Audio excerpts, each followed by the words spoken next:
A triangular shaped Noah's Ark is verified at the Gerasa Synagogue and Isidore of Seville's book by Ronald Stewart.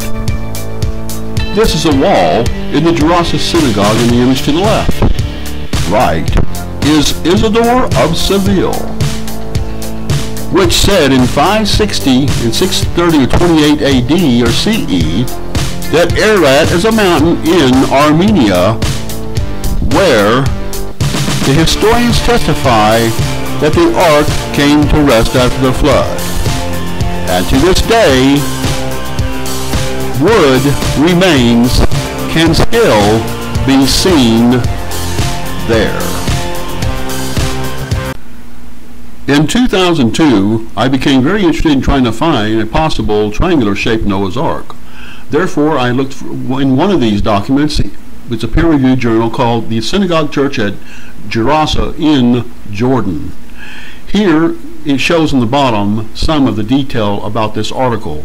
And then it led into me also taking a look at this right here, which is called the Gerasa Synagogue, which is about from the 2nd century to 6th century CE.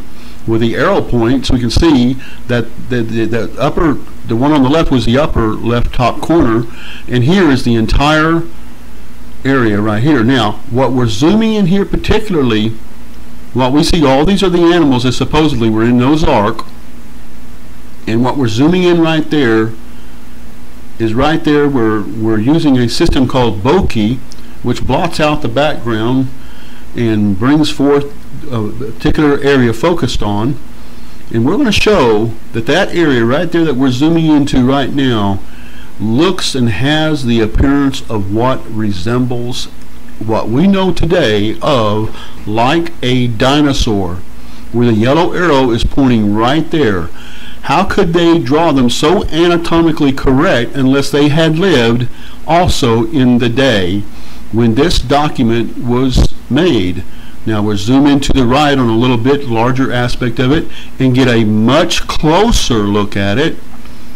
And this is in the Synagogue of Gerasa. Now, that corroborates this information is another archaeological piece of evidence by Isidore of Seville, who in 628 AD wrote that Ararat is a mountain in Armenia where the historians testify that the ark came to rest after the flood. So even to this day, wood remains are to be seen there. To his day are to be seen there. Now when we compare the image on the left, right there where the arrow is pointing, which is it, we're going back to now talking about Isidore of Seville, and we take a look at the image on the left and compare that with the one of the pages out of the book of Isidore of Seville that he wrote there on the right. There's the image on the left in the Gerasa Synagogue, and then we compare that to one of the rare pages of the book of the Isidore of Seville that talks about Noah's Ark. We can see that the upper top left corner image looks dramatically the same. Strikingly similar, the same. Now, does this mean that Isidore of Seville was ever at Greater Mount Ararat and may have drawn these things?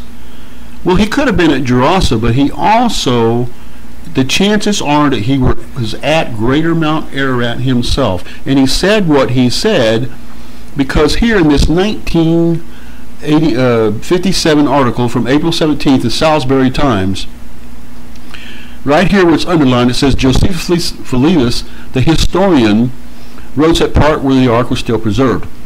But here, Isidore of Seville and which was about 628 AD, and also what was known as another historian saw the ark.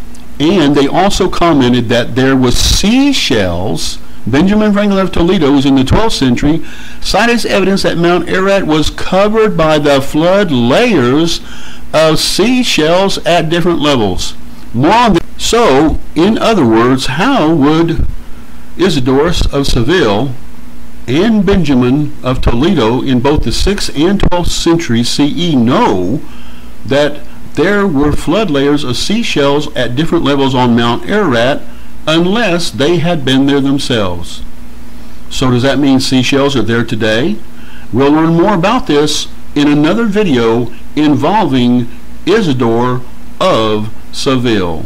But this gives strong evidence that it is more likely than not that Isidore of Seville was on Greater Mount Ararat, and sometime around the 7th century AD or CE, he also possibly saw not only Noah's Ark, but these seashells on Mount Ararat at that time as well.